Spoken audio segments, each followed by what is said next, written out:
Donc nous sommes chez Truck en Huile à Surville. Nous sommes le 29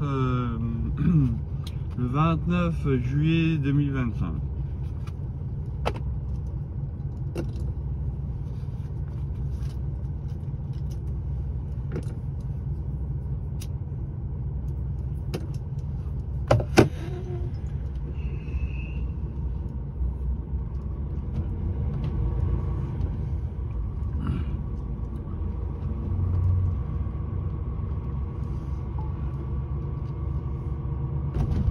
Tournez à gauche vers D16, puis tournez à droite.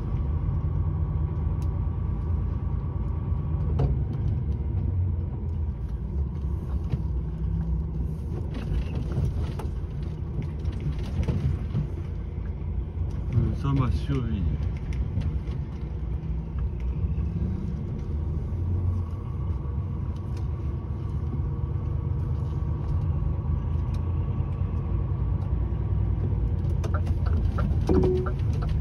Tournez à gauche vers D16, puis tournez à droite. Dans 50 mètres, au rond-point, prendre la première sortie sur D16.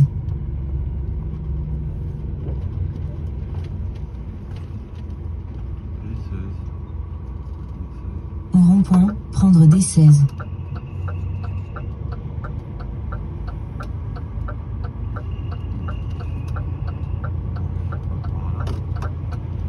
Au rond-point, prendre D16.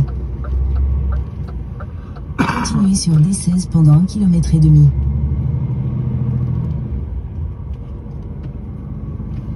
Donc il est 10h18 du matin.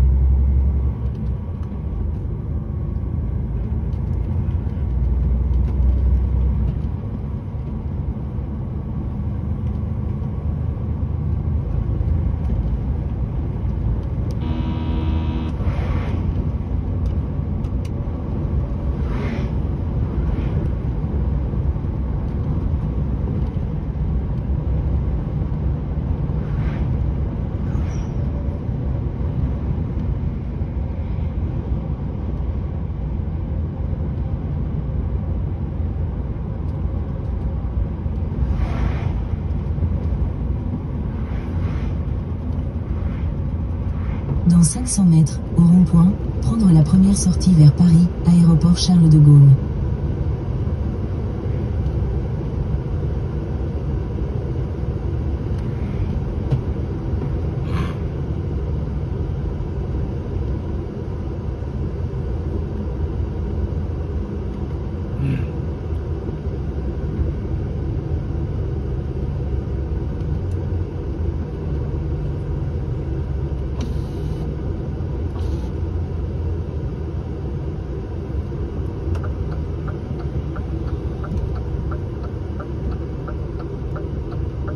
Prendre la bretelle vers A1.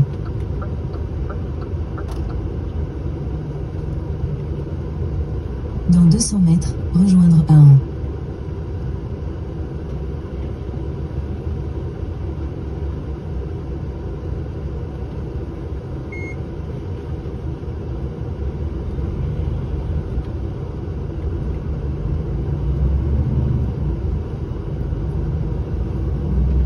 Il fait 19 degrés Celsius.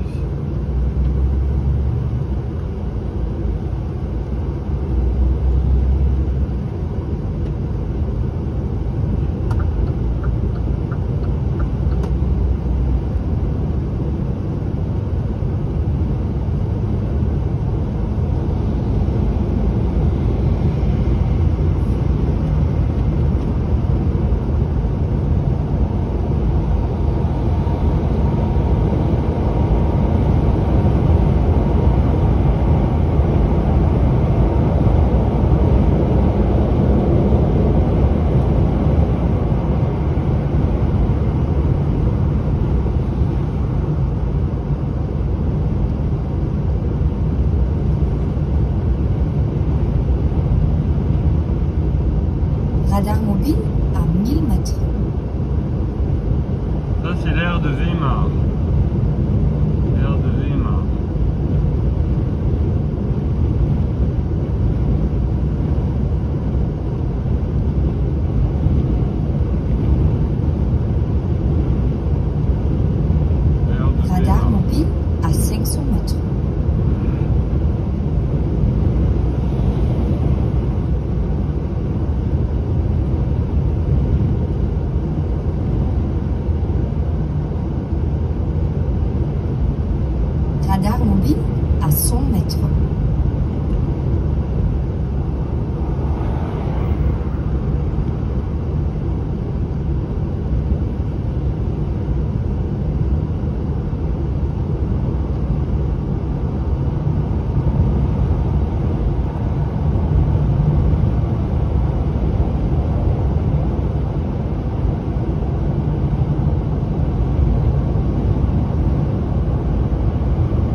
Roissy-Charles de Gaulle.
Ah, un avion. Alors.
Donc on est passé sous les pistes de Roissy-Charles de Gaulle.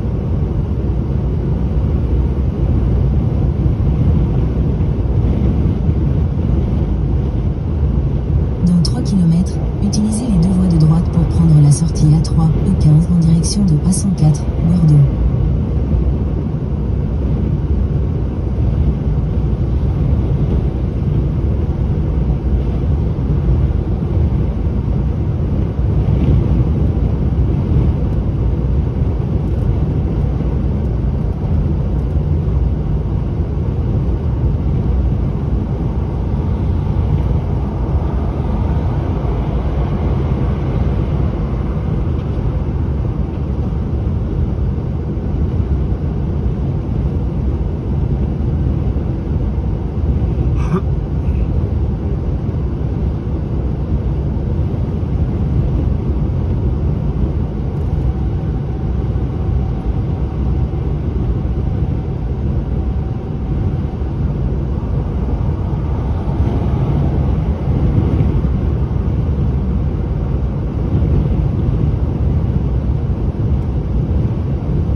Ok Google, écoutez les informations.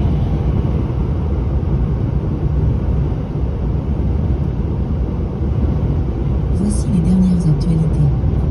Selon France Info, le flash, hier à 19h46. France Info, le FINAFO de 19h45. Un incendie sévit en ce moment au nord de Marseille, au niveau des plaines Mirabeau de Sèvres. Dans 600 mètres, utilisez les deux voies de droite pour prendre la sortie A3, E15 en direction de A104, Bordeaux.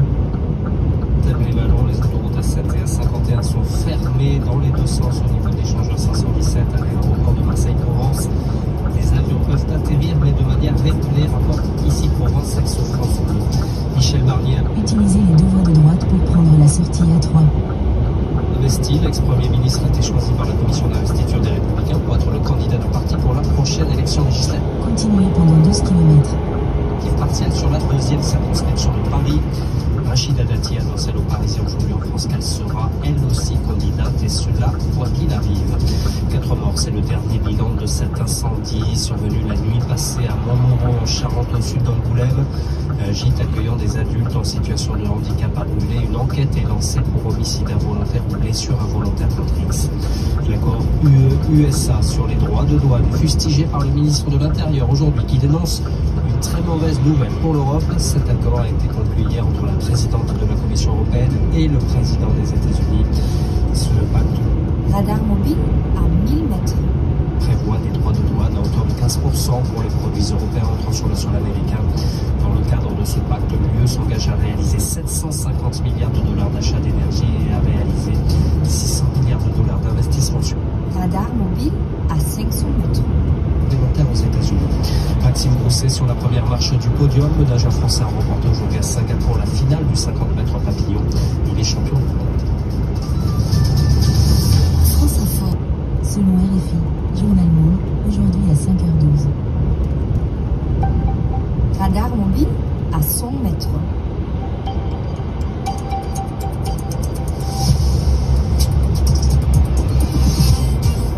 Bonjour à toutes et à tous, il est 3h en temps universel, 5h ici à Paris. Merci d'avoir choisi. Utilisez la voie de gauche pour prendre la bretelle A104. Continuez sur A104 pendant 8 km. RFI. Léa Bouton-Rivière. La seule option pour sortir du conflit à Gaza, c'est ainsi que de nombreux pays ont qualifié hier la solution à deux États, débattue au cours d'une conférence ministérielle à New York. 125 pays, 40 chancelleries et deux grands absents, les États-Unis et Israël. Réaction en cascade après l'accord commercial obtenu par l'UE avec Washington. Un jour sombre pour les uns, des risques de dommages importants pour les autres. C'est peu dire que les 15% de Radar mobile à 500 mètres. surtaxe décrochée par Ursula von der Leyen ne font pas l'unanimité. Et puis dans ce journal également, cette nouvelle tendance dangereuse et pourtant virale sur les réseaux sociaux, brûler au soleil pour bronzer plus vite.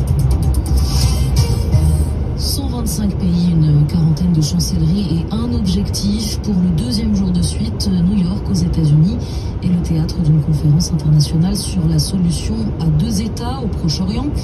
Conférence coprésidée par la France et l'Arabie Saoudite.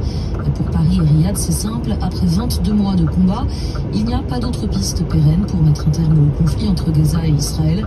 Et pourtant, cette solution à deux États est en danger de mort. Ce sont les propos du chef de la diplomatie française, Jean-Noël Barrot. Mais les affrontements durent depuis bien. Radar fixe à 1000 mètres. 2 ans, près de 60 000 personnes ont été tuées dans l'enclave palestinienne. Alors plus que jamais pour les pays participants, il y a urgence. Et Lubna Naki, c'est une vision partagée par le secrétaire général des Nations Unies. Nous devons agir avant qu'il ne soit trop tard, dit Antonio Guterres. À la tribune des Nations Unies, le secrétaire général, tout comme Radar fixe à 500 mètres. de nombreux participants, a insisté sur la nécessité de, je cite, passer du discours à l'action, une action qui, selon lui, est encore plus urgente face à la situation actuelle. On ne peut pas juste contrôler ce Radar fixe à 100 mètres. conflit. On doit le régler. On ne peut pas attendre que les conditions soient parfaites. On doit les créer. Créer les conditions d'une paix durable, ou du moins y aspirer, c'est l'objectif justement de cette conférence présidée par la France et l'Arabie Saoudite. De nombreux aspects ont été évoqués depuis hier. La sécurité d'Israël, l'accélération de la colonisation en Cisjordanie, la crise humanitaire à Gaza, la reconstruction du territoire ou encore la démilitarisation du Hamas. La France, qui espère convaincre d'autres pays à reconnaître un État palestinien, estime par la voix de son chef de la diplomatie que seule une solution à deux États peut mettre fin au conflit. Après 22 mois de tentatives infructueuses, il est illusoire d'espérer un cessez-le-feu pérenne sans dessiner une vision commune de l'après-guerre à Gaza, sans tracer un horizon politique, une alternative à l'état de guerre permanent. Et si cette conférence bénéficie du soutien de la communauté internationale, Israël et les États-Unis ont refusé d'y prendre part. Hier, Washington a dénoncé, je cite, un coup de publicité. Naki, New York, RFI. Les discussions se poursuivent aujourd'hui donc et Washington a beau dénoncer une initiative inopportune et improductive, même le président Donald Trump l'admet à présent. La situation dans la bande de Gaza est dramatique. Le chef d'État l'a concédé hier, il y a une vraie famine dans l'enclave palestinienne. Une critique rare venant de la Maison-Blanche. Plus rare encore, ces propos de 2 ONG israéliennes qui ont accusé hier l'État hébreu de génocide à Gaza. Malgré tout, l'aide humanitaire reprend progressivement depuis 2 jours. Il y a les distributions d'aide par la voie terrestre et puis il y a les largages aériens. La Jordanie et l'Égypte ont ainsi fait parvenir 17 tonnes d'aide ce lundi. L'Allemagne devrait aussi mettre en place avec Amman un pont aérien vers l'enclave palestinienne. La France et la Grande-Bretagne pourraient participer à ce processus, selon le chancelier allemand Friedrich Merz, qui reconnaît toutefois que cela ne représente qu'une aide minime par rapport aux besoins colossaux de la population. Friedrich Merz a aussi pris la parole au sujet des droits de douane américains, avec une crainte non dissimulée, celle de dommages importants pour l'économie de son pays. Berlin n'est pas convaincu donc de l'accord décroché par l'Union européenne, qui prévoit, je le rappelle, 15% de droits de douane généraux sur les produits exportés aux États-Unis, sans contrepartie américaine. Et cela a beau être moitié moins important que la menace initiale de 30% de surtaxe, eh bien en France aussi, les politiques font la grimace. Le Premier ministre François Bayrou parle même d'un jour sombre, mais mécontents ou pas, les dirigeants européens n'ont pas ou plus vraiment leur mot à dire. Théo Renaudot. La Commission européenne négocie les accords commerciaux pour toute l'Europe. C'est sa mission, le politologue Olivier Costa. Donc il y avait bien le droit pour Ursula von der Leyen de négocier l'accord sur les tarifs douaniers. En revanche, sur la partie qui concerne les investissements, je crois qu'elle s'avance un peu parce que les opérateurs qui achètent du gaz, du pétrole, c'est pas les États à titre principal, ce sont des opérateurs privés. Et je trouve que là, effectivement, il y a une forme de créativité juridique. Ursula von der Leyen a forcément négocié sous mandat de la majorité des chefs d'État européens. C'est un exercice relativement facile pour les responsables politiques nationaux que de dire que la Commission européenne a mal fait. Les partisans d'une ligne dure face à Donald Trump, comme la France, sont désormais mécontents, mais minoritaires. Politiquement, ça correspond à ce que voulait la majorité, notamment les pays exportateurs. Les exportateurs peuvent s'accommoder de 15%. Dans 600 mètres, utilisez les 2 voies de droite pour tourner légèrement à droite et rester sur A104. Sans de taxes supplémentaires qui vont pencher dans leurs produits, mais ils ont du mal à s'accommoder d'une situation où on passe de 0 à 100% tous les 4 matins. Reste maintenant à négocier les détails de l'accord par secteur avant un vote final du Parlement et du Conseil de l'Union. Utilisez les 2 voies de droite pour tourner légèrement à droite et rester sur A104. Européenne. Et pour l'instant, en tout cas, la circonspection de certains dirigeants. Continuez sur A104 pendant 19 km. S'est retrouvé sur les marchés européens mais aussi américains, malgré à gauche, il y a la nationale qui évoquait le plus grand accord commercial jamais conclu. Le président américain a aussi usé de son style sans nuance hier pour évoquer cette fois la guerre en Ukraine. Cela ne m'intéresse plus vraiment de discuter avec Vladimir Poutine, a-t-il déclaré. Et cette frustration se traduit par un nouvel ultimatum vis-à-vis de Moscou. Le Kremlin ne dispose plus que de 10 ou 12 jours pour mettre un terme au conflit sous peine de sanctions. 5 morts au moins à New York, bilan d'une fusillade il y a quelques heures dans le quartier de Manhattan. L'assaillant a été neutralisé, indiquent les forces de l'ordre. On ne dispose que de peu d'informations à ce stade sur les circonstances de cette attaque. Des zones d'ombre, il y en a en République démocratique du Congo également, après le massacre qui a fait 43 morts au moins dans une église de l'Ituri ce week-end. Des assaillants membres des ADF, selon les autorités, s'en sont pris aux fidèles d'une église et ce, malgré la présence de l'armée dans la région, sous état de siège. Cette attaque relance donc le débat autour de l'efficacité de cette opération, selon Maître Augustin Couratago, avocat et acteur de la société civile. C'est incroyable, les EDF arrivent, ils opèrent là, ils peuvent pousser le bras, et après cela, c'est pas normal, il y a une opération aussi différents acteurs, mais enfin, des EDF, vraiment ça étonne. Alors ça remet aussi un peu en cause l'efficacité même de tous acteurs à venir, et si qu'on souhaiterait que ces forces puissent faire vraiment un travail de profondeur dans toute la forêt aux environs de Commanda, jusque-là, et nous transférer un bon morceau. Et avec ce qui s'est passé à Commanda, on trouve que ce travail, cette force-là, doit se concentrer dans des zones où ils sont maintenant avant de les étendre. Parce que les étendre au moment où déjà dans les zones qu'ils occupent, là, de faire la semaine suite aux exactions, je pense que ce n'est pas vraiment réfléchi d'étendre les zones. propos recueillis par Florence Maurice. RFI, il est 3h08 en temps universel. Le soleil s'est peut-être déjà levé de là où vous nous écoutez. Et si c'est le cas, prudence. Sur les réseaux sociaux, une nouvelle tendance apparaît, celle du sun tattoo ou tatouage solaire en français. Un joli nom pour une pratique en réalité très risquée, s'infliger des coups de soleil volontairement pour obtenir des marques de bronzage local. Depuis le début de l'été, les hashtags Burnline ou Sun Tattoo pullulent sur les réseaux sociaux. Sur les vidéos, des jeunes filles, grand sourire aux lèvres, affichent leur peau rougie par le soleil. Elles partagent leur routine pour bronzer plus vite, bannir la crème solaire, utiliser de l'huile et du monoeil, s'exposer entre midi et 14h, des comportements avec des conséquences immédiates, explique Marc Pérussel, dermatologue oncologue. C'est une brûlure. Donc après, le soir, c'est la possibilité d'avoir des clubs d'eau au niveau des zones qui sont très rouges, très douloureuses, puis avec une cicatrisation pour laisser même des marques. Des risques immédiats et des effets sur le long terme. Avoir un coup de soleil, 3 coups de soleil, eh bien ça augmente de 10% le risque d'avoir un cancer de la peau. Ce sont des cancers de gravité variable, dont certains peuvent entraîner la mort. Le docteur Pérussel invite à ne surtout pas suivre les tendances sur les réseaux sociaux et à respecter certaines règles. S'exposer à des heures où le soleil n'est pas dangereux, car éviter midi à 16h, se protéger en mettant des vêtements le plus possible couvrants, ne pas oublier de s'appliquer une crème solaire, ça vous permet de profiter du soleil qui, au juillet et août, est quand même un gage de bonheur. En France, 80% des cancers de la peau sont liés à une exposition excessive au soleil. Lou Eckhall pour refermer ce journal, il est 5h10 à Paris. Retrouvez l'intégralité des podcasts RFI sur l'application RFI Pure Radio.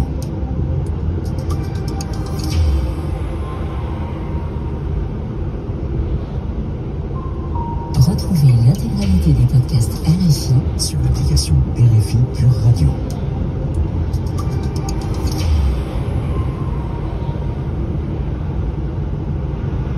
Selon RTL, le journal, aujourd'hui à 9h22.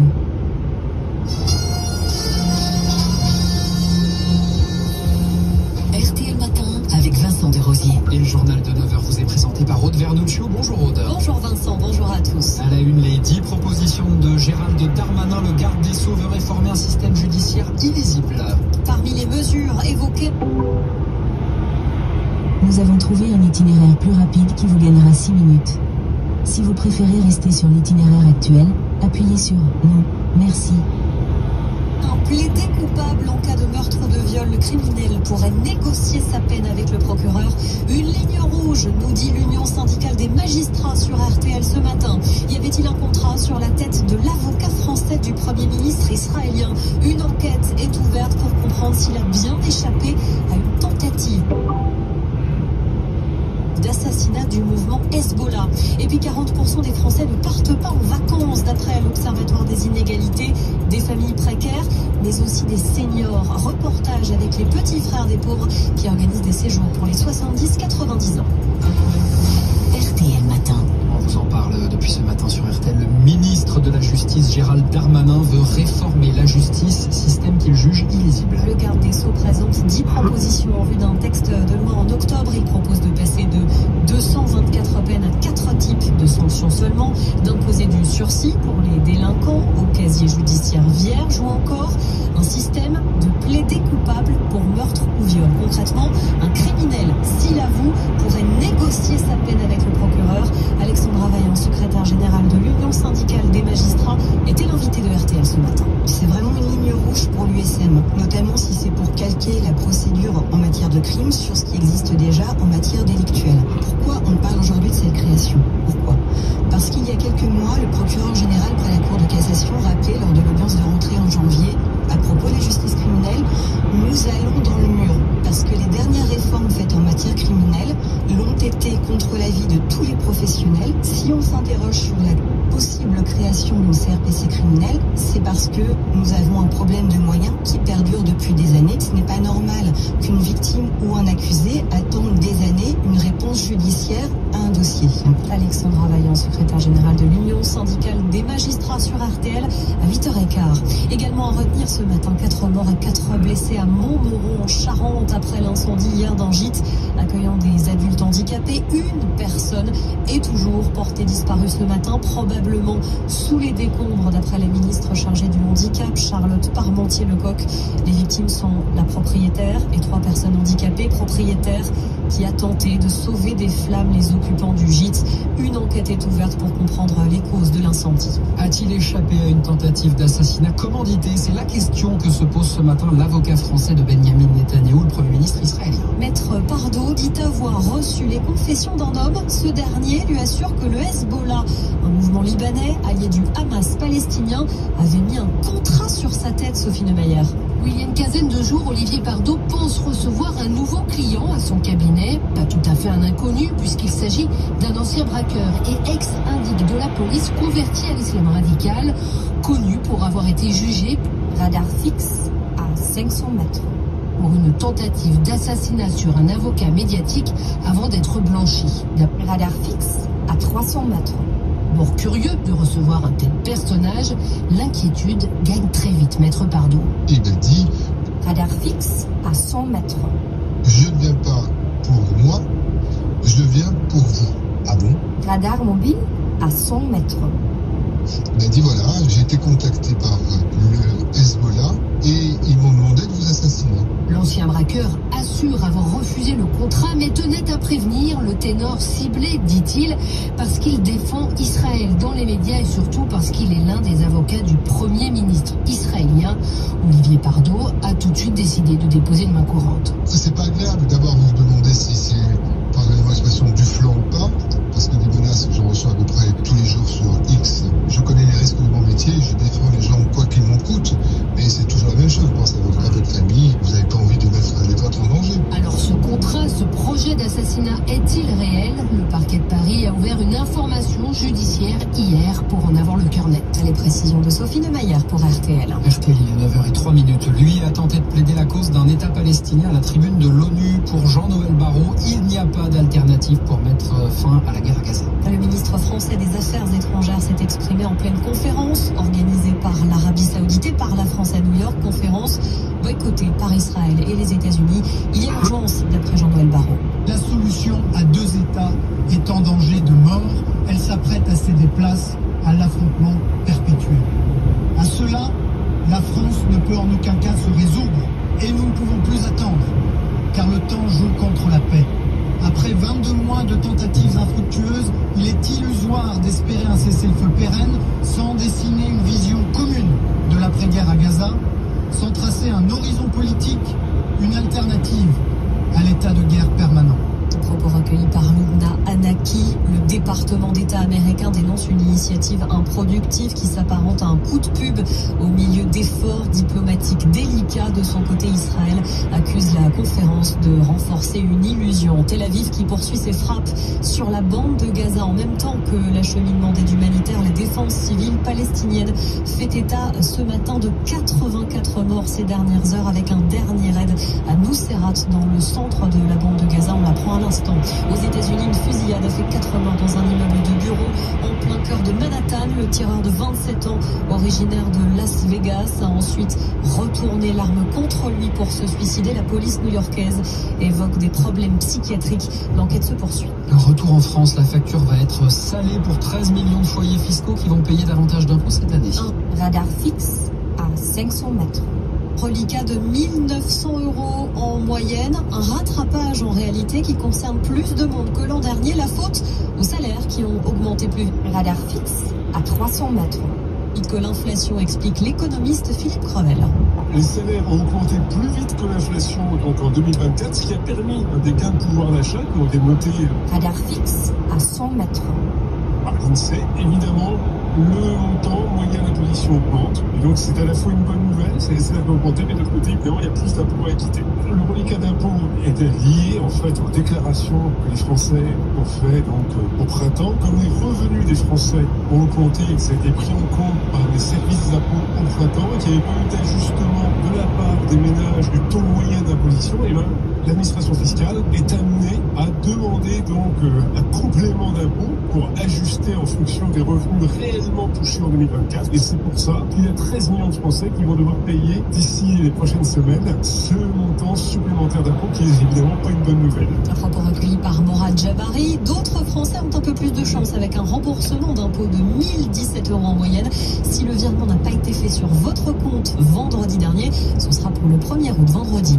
Des courriers plus chers à la poste. L'an prochain, le prix d'affranchissement va augmenter en moyenne de 7,4% au 1er janvier 2026. La lettre verte passera à 1,52 € au lieu d'1,39 € aujourd'hui. Il est 9h06 sur Dans 3 km, utilisez les deux voies de droite pour prendre la sortie A4 en direction de A104, Lyon. RTL, on en vient à ce constat, 4 Français sur 10 ne partent pas en vacances selon l'Observatoire des inégalités. Et on pense forcément en premier aux familles précaires, mais il y a aussi nos seniors, aux petites pensions de retraite. Chaque année, les petits frères des pauvres organisent une centaine de séjours dans les résidences de l'association avec des hommes, des femmes âgés de 70 à 90 ans. Hermine Leclèche, vous avez suivi un groupe parti à Ouissant dans le Pas-de-Calais pour une dizaine de jours. Pour certains, cela faisait 10 ans qu'ils n'étaient pas partis en vacances. Oui, je me trouve devant cette grande maison aux fenêtres bleues qui est à quelques mètres de la mer seulement. Et c'est là que loge un groupe de 9 seniors avec presque autant de bénévoles des petits frères des pauvres. Mesdames, je vous présente Hermine, voilà. Bonjour Thérèse. Vous avez quel âge? 89 ans. J'ai un petit balcon, j'ai une belle vue. On a un jardin, puis au fond du jardin, il y a 3 petites poules. Je voudrais bien rester définitivement ici. Quand il y a le passage en HLM, j'ai arrêté d'aller en vacances, j'ai une retraite tous les mois, 1 000 €. Vous pourriez partir une semaine, 10 jours à 800 avec 1 000 €? Non, je pense pas. Les 30 €, voilà la somme qu'a finalement déboursé Thérèse pour 10 jours de vacances.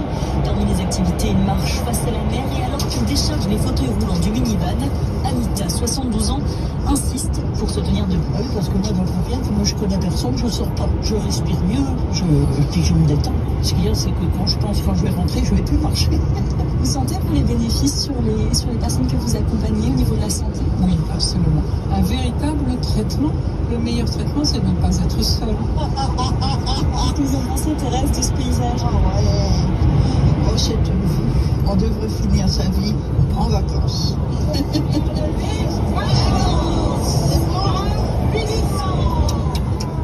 Le reportage d'Hermine Leclèche pour RTL dans le Pas-de-Calais. Si vous avez Facebook ou Instagram, vous avez l'obligation de répondre. Dans 500 mètres, utilisez les deux voies de droite pour prendre la sortie A4 en direction de A104, Lyon. On a une question pour continuer à utiliser votre compte. 2 choix s'offrent à vous. Soit vous ne changez rien et vous acceptez de recevoir de la publicité ciblée grâce à l'utilisation. Il y a un ralentissement de 5 minutes sur N104 dans les 5 prochains kilomètres. Vous êtes toujours sur l'itinéraire le plus rapide. Utilisez les deux voies de droite pour prendre la sortie A4. Continuez sur A4 pendant 3 km. De vos données personnelles? Dans 3 km, utilisez les deux voies de droite pour prendre la sortie en direction de N104, A5. Soit vous payez 7,99 € par mois. Benjamin Hu, vous êtes le spécialiste des nouvelles technologies sur RTL. C'est quoi la meilleure option? Eh bien, c'est simple, payer plus de 100 € par an pour utiliser Facebook ou Instagram n'a pas grand intérêt. Oui, vous n'aurez plus de publicité, mais vous verrez quand même des messages d'entreprises et d'influenceurs. Et surtout, les données collectées avant la souscription continueront d'être exploitées. Le mieux, c'est de garder la version gratuite et d'aller cocher une option un peu cachée pour limiter la publicité ciblée. Ça se passe dans vos paramètres, dans l'onglet Préférences publicitaires, puis dans Expérience publicitaire. Là, vous choisissez Publicité moins personnalisée. De cette façon, vous verrez toujours des pubs, mais elles ne seront plus basées sur vos likes, vos clics et votre historique. Elles s'appuieront à la place sur des éléments plus génériques comme votre genre, votre âge ou votre région. Et ça limitera fortement l'exploitation de vos données. Conseil de Benjamin Hu pour RTL. En bref, Orange porte plainte pour atteinte à son système d'information, l'opérateur radar fixe à 500 mètres. Visés par une cyberattaque, ce sont surtout les clients entreprises qui sont potentiellement confrontés à des pannes. Retour radar fixe à 300 mètres. À la normale prévue demain matin. Les mondiaux de natation, c'est à Singapour avec plusieurs Français en ligne. Radar fixe à 100 mètres. C'est aujourd'hui en finale. Et d'abord, Anastasia Kirpichnikova sur 1500 mètres, vice-championne olympique. Au JO de Paris, elle rêve d'accrocher une nouvelle médaille autour de son cou, mais ça ne s'annonce pas forcément simple pour la protégée de Philippe Lucas. Elle a connu une année post-olympique compliquée, Isabelle Langer. Anastasia Kirpichnikova a d'abord fait honneur à sa médaille d'argent. Elle l'a avoué, elle est sortie pendant 2 mois, toutes les nuits. Mais le conte de fées a failli virer au cauchemar. Alors qu'elle est en Russie, dans sa famille, elle se réveille un jour avec les mains, les pieds et la bouche bleue. Paniquée, elle court voir un médecin qui lui assène alors qu'elle doit arrêter la natation car ce n'est pas bon pour son cœur. Dans 500 mètres, utilisez les 2 voies de droite pour prendre la sortie en direction de N104 à 5. C'était finalement un mauvais diagnostic, mais cela a fait prendre conscience à Anastasia que la natation c'était sa vie. Alors elle s'est remis la tête à l'endroit, fini la fête, retour dans l'eau, mais pas à la salle de muscu. Utilisez les 2 voies de droite pour prendre la sortie en direction de N104, puis utilisez les 2 voies de gauche pour prendre la bretelle en direction de N104. Avec Philippe Lucas. Il a fait ça à 4 heures du matin. Jamais vu ça. Mais c'est son style, c'est son vie. Il a fait ça depuis, je sais pas, 40 ans. C'est bien qu'il est motivé tous les matins, pas comme nous. Utilisez les 2 voies de gauche pour prendre la bretelle en direction de N104. Je suis fière de lui. Elle a toujours le mot pour rire, même si... Continuez pendant 22 km. Hier, après des qualifications difficiles pour la finale, elle n'emmenait pas large. C'était plus dur 1500 de ma vie, vraiment. C'était horrible.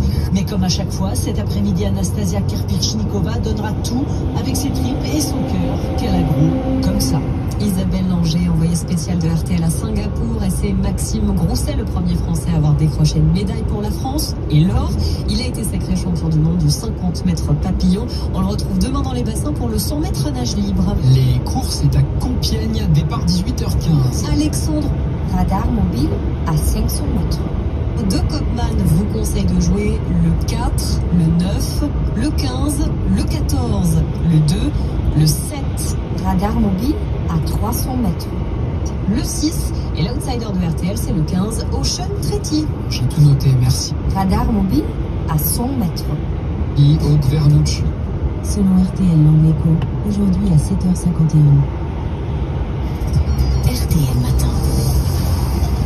Et si pendant les vacances, vous visitiez les usines, les ateliers d'entreprises qui portent notre savoir-faire, le savoir-faire français, eh bien ces entreprises, elles ouvrent leurs portes au public ce matin. Armelle Lévy, bonjour. Bonjour. Vous nous emmenez rencontrer les souffleurs de verre de La Rochelle. C'est la plus ancienne verrerie d'Europe. Elle est encore en activité, fondée il y a précisément 550 ans en Haute-Saône. On va faire le tour pour se rapprocher des verriers. Avec une dextérité impressionnante, Maud, 28 ans, et Guy, qui lui a tout appris, perpétue la technique ancestrale du souffle-bouche. Guy est allé cueillir un peu de verre au bout de sa canne, du verre en fusion, ça ressemble un peu à du caramel. Hein. Là, regardez, il va envoyer un peu d'air dans la boule. C'est impressionnant à voir ça. Les 4 souffleurs de verre de La Rochelle façonnent à la main des verres pour des chefs étoilés, mais aussi des vases, des carafes ou des lampes d'une grande finesse, devant 60 000 visiteurs chaque année. Parmi eux, Delphine, venue d'Isère avec sa fille, Pierre-Alain, venu d'Ardèche avec sa compagne, ou encore Garance, 7 ans, venu de Besançon avec ses parents, ébahis devant cette matière en fusion. C'est un petit peu magique qu'il arrive à transformer ça en verre, parce que ça ressemble pas du tout à un verre au début. Il y a toute une histoire, tout un savoir-faire qu'il faut transmettre. C'est incroyable de voir la bulle qui grossit toute seule avec la température. Des visites importantes aussi pour Guy, le souffleur de verre, et Nicolas Bigot, le directeur commercial art de la table de La Rochelle. Ça fait très très plaisir de voir les touristes arriver. On rencontre vraiment de belles personnes. Moi j'adore ça. Quand vous êtes arrivé dans l'entreprise, il y avait combien de souffleurs de verre? En 78, j'ai commencé. Allez, on était à peu près entre 80 et 90 souffleurs de verre. Donc après, bon, il y a eu l'industrialisation qui est arrivée. Heureusement pour nous, parce qu'on ne serait plus là aujourd'hui. Je pense, Monsieur Bigot, vous êtes d'accord avec moi, on existe. Tout à fait. Ça fait que 18 ans que je suis à La Rochelle. En 18 ans, j'en ai vu fermer 3 qui avaient un profil tout à fait similaire, avec un savoir-faire en verre rimain, mais qui n'avaient plus que ça. Le verre soufflé-bouche, c'était encore il y a 30 ou 40 ans, c'était populaire. Quand on se mariait, on faisait une liste de mariage, et dans la liste, on mettait l'art de la table. Tout ça, ça va aussi avec l'évolution de la culture de l'art de la table en France, qui a énormément changé en 30 ans. Armel, comment la verrerie La Rochère est parvenue à traverser les siècles pour être toujours là 550 ans après sa création? Eh bien, cette verrerie de 10 000 m² en lisière de forêt a su diversifier sa production. On va aller voir dans cette partie industrielle. Donc là, on est sur un four électrique à 100%. La capacité de production par jour, elle est de 35 tonnes de verre en fusion. La Rochère réalise 60% de son chiffre d'affaires avec les arts de la table, des tasses, des mugs, des coupes à glace rondes ou avec des pétales que vous avez certainement déjà vus dans des bistrots, et surtout des verres robustes qui racontent une histoire, comme la collection Abeille, iconique, une marque dans la marque, avec le symbole napoléonien pressé sur le verre. La Rochère réalise aussi 30% de son chiffre d'affaires dans l'architecture, avec des carreaux de verre et des briques de verre. C'est ici qu'ont été créées il y a 150 ans les premières tuiles de verre au monde. Et depuis son rachat, il y a 4 ans, par la holding Tourès et compagnie, spécialisée dans le flaconnage de luxe pour les grandes marques de parfums et de spiritueux, La Rochère vient d'investir dans une nouvelle machine pour un nouveau marché d'avenir. Elle est pleine de couleurs. Alors il va sortir quoi de cette machine? Des objets plus petits, plus précis, comme des bouchons. Pour les flacons. Pour les flacons. Aujourd'hui, La Rochère emploie 115 salariés et réalise 13 millions d'euros de chiffre d'affaires, dont 60% à l'export, dans plus de 50 pays. Armel, La Rochère, ce n'est pas la seule verrerie en France? Ah non, la France est même le leader européen du verre de table avec des marques emblématiques au positionnement différent. Un verre La Rochère est vendu sur son site internet ou dans les grands magasins autour de 6,50 €. C'est 3 fois plus cher qu'un verre Arc ou Duralex, mais moins cher qu'un verre de la verrerie de Biot qui attire 450 000 visiteurs chaque année, elle-même moins cher que ceux des cristalleries Baccarat ou Saint-Louis. À la rentrée, La Rochère qui fête ses 550 ans, Arc International qui fête ses 200 ans et Duralex ses 80 ans vont trinquer ensemble pour leurs anniversaires au salon Maison et Objets, mais on ne sait pas dans quel verre. Merci Armel Lévy. Demain, votre série se poursuit, mais à Beauvais, dans l'Oise, on vous fera découvrir la dernière usine de brosse à dents française, la brosserie française. Selon BFM, invité Good Morning Business, aujourd'hui à 9h07. Réduire votre consommation de carburant, Esso peut vous y aider. Chaque petit geste compte. Allez plus loin avec un plein, adoptez l'éco-conduite et même trouver des alternatives à la voiture. C'est ce que nous appelons la conduite autrement. Ce ne sera pas simple, mais ensemble, c'est possible. Étonnant de la part d'une société qui produit du carburant? Chez Esso, nous pensons surtout qu'il est temps que cela change. Rendez-vous sur carburant.esso.fr/la conduite autrement et découvrez tous les petits gestes qui peuvent contribuer dès aujourd'hui au changement. L'énergie est notre avenir, économisons-la. Esso. BFM Business présente la matinale de l'économie. Good Morning Business, Erwan Maurice. Il est bientôt 7h, bonjour à tous, soyez les bienvenus, très bon réveil, bienvenue dans votre matinale éco, nous sommes le mardi 29 juillet. Au programme de cette édition, Donald Trump a-t-il vraiment humilié les Européens?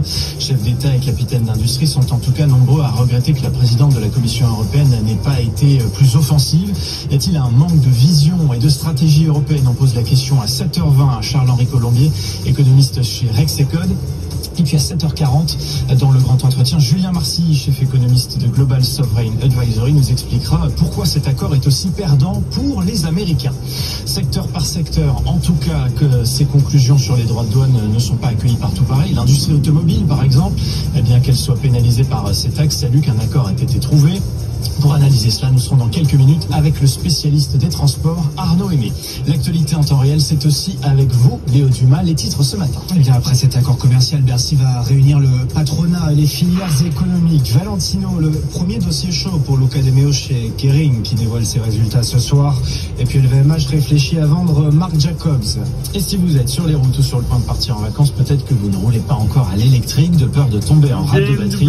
Pourtant, le réseau européen est de mieux en mieux équipé, grâce notamment au français Electra, qui a levé plus d'1 milliard d'euros et veut accélérer l'installation de ses bornes de recharge. Nous serons avec son fondateur à 8h15. Voilà le programme, 7h, le journal. Good Morning Business, le journal. Et donc la question ce matin, Léo, l'Union européenne a-t-elle raté sa négociation avec le président américain? Les critiques viennent en tout cas de toutes parts depuis hier sur l'accord commercial arraché par Bruxelles à Washington. Deal défendu malgré tout bec et ongle par le négociateur en chef des 27, le commissaire Maroš Šefčovič. Une guerre commerciale peut sembler attrayante pour certains, mais elle entraîne de graves conséquences. Ils n'ont pas passé en revue tous les chiffres, toutes les conséquences, tout l'impact que cela aurait dans chaque secteur. Nous l'avons fait. Et donc, en pleine conscience, je suis sûr à 100% que cet accord est meilleur que la guerre commerciale avec les États-Unis. Voilà la réponse de Maroš Šefčovič, le commissaire européen au commerce. Alors on vous retrouve depuis Bruxelles, Pierre Benazel, correspondant permanent de RFI sur place. Quand on fait le tour des 27, pas de rejet unanime, mais peu d'engouement tout de même. L'accord commercial signé entre Ursula von der Leyen au nom de la Commission européenne et Donald Trump est loin de provoquer l'enthousiasme dans les 27 capitales de l'Union européenne, c'est le moins qu'on puisse dire. La réaction française extrêmement négative est loin d'être isolée. Le Premier ministre hongrois, Viktor Orban par exemple, estime que Donald Trump a mangé Ursula von der Leyen à son petit déjeuner. Et du côté de ceux qui ont des commentaires positifs de cet accord, figure par exemple le chancelier allemand Friedrich Merz. Pour lui c'est surtout un soulagement de voir que l'automobile allemande va subir des droits à l'exportation à seulement 15% au lieu de 27,5% jusqu'ici, mais il estime surtout que c'est un moyen d'éviter une guerre commerciale. Même son de cloche de Giorgia Meloni qui estime qu'on a évité le scénario le plus désastreux. Certains sont plutôt positifs comme l'Irlande ou bien encore la Finlande qui estiment qu'on a enfin des certitudes et de la prévisibilité. Le commentaire qui résume le mieux les positions des différentes capitale de l'Union européenne, c'est celui du ministre suédois du commerce. Il affirme que cet accord est peut-être la moins mauvaise solution possible. Beaucoup moins de retenue à l'inverse du côté de François Bayrou, le Premier ministre qui a parlé d'un jour sombre pour l'Europe qui se résout à la soumission avec cet accord. Emmanuel Macron, lui, n'a toujours pas réagi. Et puis du côté du patronat, ce deal est une fausse bonne nouvelle pour la CPME qui craint des répercussions désastreuses sur les petites entreprises. C'est presque une humiliation même, dit le MEDEF et son président Patrick Martin hier soir sur BFM TV. Ça relève presque de l'humiliation que la présidente de la Commission européenne se rende à la convocation du président Trump en Écosse sur un domaine privé appartenant à Donald Trump pour un entretien entre deux parties de golf. Je trouve que pour la fierté européenne, c'est une offense. Si les choses sont bien ce qui nous a été annoncé, ça n'est pas admissible. Il n'y a pas de réciprocité. Il a fallu que Ursula von der Leyen navigue en quelque sorte entre des intérêts par filière, des intérêts par pays. Mais tout ça n'a pas permis d'afficher une position suffisamment robuste alors que, objectivement, intrinsèquement, l'Europe a les moyens de tenir une position robuste. Voilà Patrick Martin sur BFM, le patronat et les filières économiques qui seront réunis demain à Bercy pour évoquer les conséquences de cet accord et la suite des négociations sur l'application des droits de douane. Et puis parmi ceux qui sont soulagés, il y a les constructeurs automobiles pour qui les droits de douane redescendent. Une désescalade bienvenue, dit le lobby du secteur qui reste quand même prudent pour la suite, Timothée Marouzet. Oui, c'est ça, un soulagement car il faut rappeler que depuis avril, les voitures européennes exportées vers les États-Unis étaient taxées à 27,5% et là on descend à 15%. Le principal pays européen concerné, c'est l'Allemagne pour qui les États-Unis représentent la première destination d'export, un peu plus de 13% en radar fixe à 500 mètres. Et les constructeurs restent pessimistes sur l'avenir de leur secteur car avant l'arrivée de Donald Trump au pouvoir, il n'était taxé qu'à 2,5%. Et le contexte radar fixe à 300 mètres. Ça aussi reste très inquiétant. La Fédération allemande de l'automobile annonce plusieurs milliards d'euros de pertes chaque année. Radar fixe à 100 mètres. Et les experts du secteur chiffrent à 70 000 le nombre d'emplois menacés dans l'auto, rien qu'en Allemagne. Alors l'industrie automobile européenne dans son ensemble fait désormais pression sur Bruxelles pour décaler l'électrification du continent et stimuler le marché du travail au ralenti. Les constructeurs américains, eux, sont dans l'attente. Ils scrutent notamment les négociations en cours entre les États-Unis et le Mexique où sont produits 15% des véhicules vendus sur le marché américain et de nombreuses pièces détachées. Et pour aller plus loin, nous sommes en ligne ce matin avec Arnaud Aimé. Bonjour, merci beaucoup d'être avec nous. Arnaud, consultant transport et directeur général France du cabinet de conseil SIA. En gros, ce qu'on retient, Arnaud, quand on écoute en tout cas les équipementiers européens, peut-être pour commencer, c'est qu'un accord à 15% vaut mieux que pas d'accord du tout. Oui, effectivement, le secteur est plutôt soulagé aujourd'hui. Comme le disait votre collègue, on s'attendait, on subissait jusqu'à présent dans le secteur automobile les droits de douane à 27% et demi. Là, on retombe à 15% et on considère que le verre est finalement à moitié plein. C'est-à-dire qu'avant le début de la guerre commerciale, on était sur des droits de douane qui étaient seulement à 2,5%. Donc il y aura quand même des impacts forts, et ces impacts forts, ils sont chez les exportateurs d'automobiles et donc essentiellement chez les constructeurs allemands qui exportent aujourd'hui des modèles premium, disons, vers les États-Unis. Revenons une minute ensemble, Arnaud Aimé, si vous le voulez bien, sur les derniers mois d'incertitudes qu'ont vécu les industriels dans le secteur automobile. On regarde les équipementiers français, encore une fois, Valeo, Forvia, OPi Mobility, ils ont plutôt bien manœuvré quand même dans cette période de turbulence et comme je disais d'incertitude, puisqu'on ne savait pas quel serait le montant des droits de douane. Ils ont baissé leurs dépenses, ils ont supprimé un certain nombre de postes. Tout ça leur a permis quand même de tenir plutôt bien sur le premier semestre en tout cas. Oui, vous avez raison d'insister sur les équipementiers automobiles parce qu'ils sont indirectement impactés par cette guerre commerciale qui se profilait. Autant on distingue assez clairement les constructeurs allemands qui exportent versus d'autres constructeurs, notamment Stellantis et Renault, qui exportent peu entre les deux rives de l'Atlantique. Autant les équipementiers automobiles qui sont derrière ces constructeurs, eh bien, ce sont souvent les mêmes entre ceux qui approvisionnent des constructeurs dits français et des constructeurs dits allemands. Donc on parle des Forvia, des Valeo, d'un Michelin également. Eux, c'est vrai qu'ils ont subi déjà une baisse de la production de leurs clients et donc une baisse de leur propre production. Le marché automobile, la production automobile a baissé de plusieurs pourcents ces derniers mois, tant en Europe qu'aux États-Unis. Mais comme vous le soulignez, ils ont réussi à notamment abaisser leur poids mort, leur coût, et donc ils se retrouvent parfois avec des chiffres d'affaires un peu plus bas, mais en ayant pu préserver leur marge. Je m'arrête sur l'Allemagne, puisque vous l'évoquiez à Arnaud Aimé, l'Allemagne qui exporte plus d'un véhicule sur 10 vers les États-Unis, c'est beaucoup plus que ce que font les Français, en tout cas depuis la France. Ça va coûter plusieurs milliards chaque année à l'industrie allemande. Le chancelier Merz se félicitait qu'il y ait quand même un accord. Malgré tout, ça va piquer là dans les mois qui viennent. Oui, alors ça pique déjà. Le problème de l'industrie automobile allemande, c'est que avant le début de cette guerre commerciale avec les États-Unis, elle souffrait déjà de la baisse des exportations vers un autre pays qui est la Chine. On se souvient que les constructeurs automobiles allemands étaient extrêmement présents en Chine, sauf qu'aujourd'hui, ça a marché d'un débouché plus compliqué pour eux, entre des mesures protectionnistes plus fortes et un développement de la concurrence locale avec les industriels chinois qui montent en puissance, notamment sur le véhicule électrique automobile. Ces industriels allemands, ils étaient contents que le marché états-unien soit plus dynamique jusqu'à l'arrivée de cette guerre commerciale. Donc ça pique déjà dans le secteur automobile depuis presque 2 ans maintenant, et cette guerre commerciale est risquée d'empirer les choses. Donc chez ces secteurs-là, c'est évidemment plutôt un soulagement, même s'il va falloir supporter ces douanes supplémentaires. Mais pour terminer là-dessus, Arnaud Aimé, qu'est-ce qui reste comme relais de croissance aux industriels européens quand on sait que maintenant il y a ces droits de douane du côté des États-Unis, que la Chine continue à faire du dumping et du protectionnisme? Où est-ce que les industriels européens vont vendre? Alors ils peuvent toujours vendre facilement là où ils produisent. Donc si on continue à se focaliser sur les constructeurs allemands, c'est vrai qu'à court terme, ils subissent les droits de douane et ils doivent donc, s'ils veulent maintenir des prix de vente acceptables pour les consommateurs américains, ils doivent réduire leur prix de vente hors douane et ça réduit les bénéfices. Cela dit, à moyen terme, ce qu'ils peuvent faire, c'est relocaliser leur production, c'est-à-dire que la production automobile à destination du consommateur américain soit produite, soit assemblée aux États-Unis. Ça prend du temps parce qu'il faut déplacer non seulement les usines, mais il faut aussi revoir toutes les chaînes d'approvisionnement, avoir des fournisseurs locaux par exemple, pour ne pas subir ces droits de douane.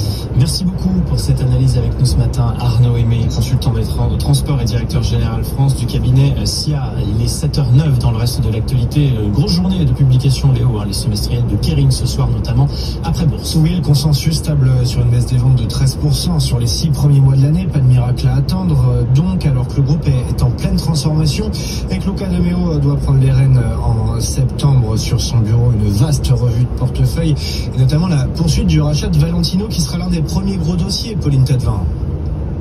Rapidement, Luca de Meo va devoir décider avec les Pinots ce qu'ils font de Valentino. Il y a 2 ans, Kering a acquis au fonds Qatari Mayoula 30% de la maison italienne pour 1,7 milliard d'euros avec une option pour monter à 100% d'ici 2028. Récemment, les analystes de Bernstein se sont interrogés sur la nécessité d'aller plus loin, d'autant que, d'après Reuters, les résultats de Valentino sont à la peine après déjà une année 2024 difficile. Pour Luca de Meo, ce pourrait être une chose de moins a coché sur sa liste déjà longue de tâches à accomplir, estime de son côté RBS, avec en premier lieu la relance du paquebot Gucci. Le cours de bourse de Kering a pris 3,5% mi-juillet après un article du Corriere della Sera qui racontait qu'avec Mayhoola, ils envisageaient de céder leur part respective dans Valentino. Mayhoola a démenti, Kering ne commande pas. Le deal n'est pas du tout mort, d'après un bon connaisseur du dossier qui assure que les Qataris poussent de plus en plus au contraire pour travailler avec le géant français. La crise dans le luxe qui pousse aussi le géant LVMH à faire le tri dans ses 75 marques. Selon Bloomberg, le groupe de Bernard Arnault envisage de vendre sa maison de mode Marc Jacobs pour $1 milliard. LVMH qui serre les coups alors que ses résultats reculent, Mathieu Pechberti. Cela fait 1 an que LVMH réfléchit à vendre la marque de l'ancien directeur artistique de Louis Vuitton. Marc Jacobs avait rejoint le groupe de luxe il y a 25 ans en lui vendant sa petite maison de mode. Le groupe de Bernard Arnault a déjà identifié plusieurs repreneurs potentiels comme Authentic, le propriétaire de Reebok, prêt à débourser $1 milliard. LVMH a déjà vendu sa petite marque de streetwear Off-White il y a 1 an, ainsi que sa participation de 49% dans Stella McCartney, la griffe de la fille du chanteur des Beatles. Le groupe de luxe est dans une phase difficile. Ses bénéfices ont plongé de 22% au premier semestre et les ventes de ses marques de mode ont reculé de 7%. LVMH a sobrement reconnu qu'il allait optimiser les coûts. Il a déjà commencé à réduire ses effectifs de 1200 emplois chez Moët Hennessy. Sa branche de vin et spiritueux souffre elle aussi de la baisse de la consommation de produits de luxe en Chine et des conséquences de la guerre commerciale. Voilà pour les explications de Mathieu Pechberti. Il est 7h12, prochain point sur l'actualité à 7h30. Tout de suite, les marchés. Bonjour. Les marchés actions qui sont hésitants, c'est le moins qu'on puisse dire, après cet accord commercial. Oui, si Wall Street a touché de justesse hier soir un record à la clôture, la séance fut erratique en Europe. On était ensemble hier matin. Souvenez-vous, dans un premier temps, les indices européens ont ouvert en hausse de plus d'1%, se disant que la visibilité était retrouvée en dépit d'un accord commercial pénalisant pour l'Europe. Et bien finalement, ces indices, ils ont clôturé dans le rouge. Moins 0,3% pour le Stoxx 50, moins 0,4% pour le CAC 40, quand le DAX à Francfort a perdu un peu plus d'1%, pénalisé notamment par l'industrie automobile et le secteur de la défense, car dans l'accord conclu, il est prévu que les Européens achètent des équipements militaires américains. En tout cas, une fois de plus, c'est Wall Street qui a gagné, même si l'Europe n'a pas plongé. Il n'y a toujours pas de panique sur les marchés actions en Europe. Nous sommes dans un scénario où, au final, le marché se dit que les entreprises qui publient chaque jour affichent des résultats plutôt corrects, des résultats plutôt résilients. Les entreprises continuent de s'adapter comme elles l'ont montré ces dernières années avec le Covid, l'hyperinflation, la guerre en Ukraine. À chaque fois, les marges ont plutôt bien résisté et in fine, c'est quand même le plus important en bourse. Les résultats encore cette semaine, début de semaine, un mot d'Essilor peut-être qui publiait hier soir, plutôt rassurant d'ailleurs. Oui, voilà, c'est une nouvelle preuve que les résultats d'entreprise sont au rendez-vous. Regardez, cette publication d'Essilor, c'était pas gagné quand même pour le groupe, pénalisé par la forte dépréciation du dollar américain depuis le début de l'année, par les droits de douane, une consommation en Chine qui est toujours en demi-teinte et pourtant la marge opérationnelle est toujours au-delà des 18% grâce notamment aux lunettes connectées Ray-Ban Meta dont les ventes ont plus que triplé au premier semestre par rapport à l'an passé. Le groupe estime par ailleurs qu'il faudra augmenter la production. Aujourd'hui, sa production, c'est 10 millions de paires par an. Et bien, il faudra aller plus loin. Aujourd'hui, Essilor Luxottica, c'est 114 milliards de capitalisation boursière. C'est-à-dire que le dossier est à coude avec Total Energy et Safran, qui sont tous les deux à 117 milliards d'euros de capitalisation boursière. À 246 euros, son titre a fait x2 depuis 2019. Encore beaucoup de publications à suivre ce matin dans la matinale. Stellantis, Air Liquide, Orange, avant Kering et L'Oréal ce soir, et puis bien sûr les GAFAM qui vont publier demain et jeudi. Bref, nous sommes dans la semaine la plus importante de l'été. Vous en avez acheté, vous, des lunettes Meta? Non, pas encore. Pas assez geek. Pas assez geek peut-être. En tout cas, c'est assez bluffant. Merci Étienne, on vous retrouve dans une demi-heure pour un prochain point marché. Cet été, BFM Business vous fait aussi revivre les temps forts de l'année, notamment avec la séquence du pitch. Ces entrepreneurs qui viennent défendre leurs projets sur notre plateau. Ce matin, c'est face à Laure Closier et son équipe. Extrait. Vous l'avez vécu sur BFM Business. Good Morning Business, le pitch. 6h15, notre invité ce matin c'est Jean-Eudes Yaou Edéou. Vous êtes le directeur général et cofondateur de Sickle. Ça se dit comme ça, Sickle. C'est parti, 1 minute pour pitcher et on débrief. Merci, enchanté. Sickle, en quelques mots, qu'est-ce que c'est? C'est la première solution qui va transformer le recrutement en des offres d'emploi en publicité ciblée, diffusée de façon ultra pertinente partout sur les réseaux sociaux, puis analyser les candidatures, le tout grâce à à l'IA, à l'intelligence artificielle. Ah, vous avez fait un pitch sur le temps. C'est pas vrai. C'était pas vrai. C'est beaucoup trop long. 1 minute. Du coup, comment vous faites pour... Dans 600 mètres, restez sur la voie de gauche pour continuer sur A105, A5B, suivre Lyon 3. Cibler directement les candidats sur les réseaux sociaux, vous arrivez à voir qu'il est ingénieur en intelligence artificielle, il s'intéresse à tel truc, paf, vous lui poussez une offre. C'est exactement ça. En fait, on va analyser, nous, l'ensemble des données personnelles, sociaux. Restez sur la voie de gauche pour continuer sur A105. Professionnels des potentiels candidats, c'est-à-dire de à peu près tout le monde sur Internet, et on va ensuite push. Continuez sur A105 pendant 5 km. Exactement, des publicités qui vont promouvoir des offres d'emploi ou des offres de formation de façon ultra pertinente en fonction du profil de chaque personne. Donc vous, moi, n'importe qui, votre collègue peut être ciblé par ces publicités et donc de façon à attirer les meilleurs candidats et à obtenir un taux de candidature qualifiée qui est 5 fois supérieur à la normale. Mais ça, comment vous le savez? Vous allez chercher les informations où? Parce que moi, sur Instagram, on ne sait pas forcément que je suis le métier que je fais. Par exemple, si je suis soudeur ou si je suis ingénieur informatique, c'est pas forcément des choses que je publie sur les réseaux sociaux. Donc, comment vous arrivez à faire ce lien pour pouvoir ensuite me cibler précisément? Très bonne question. La réalité, c'est qu'en fait, on est partenaire avec France Travail et également avec Meta, Google et d'autres plateformes. Et on va TikTok, Snapchat, Spotify également. Et en fait, on va analyser énormément de données qu'on va segmenter et qu'on va agrémenter pour être capable de faire du profilage, d'une certaine manière, en fonction des métiers, en fonction de plus de 5100 métiers aujourd'hui, de façon à identifier quels vont être les critères les plus pertinents pour chaque métier et ensuite aller cibler les personnes qui correspondent à ces intérêts. Et vous faites des liens, s'il aime les chiens et la course à pied, c'est qu'a priori, il aime la tête. Dans 3 km, prendre la sortie 13 vers Réau. Très bien ciblé. C'est exactement le genre de lien qu'on va faire. Non mais c'est vrai, c'est ça, c'est exactement ça. C'est exactement ça. Mais en fait, on va segmenter. Le grand cliché.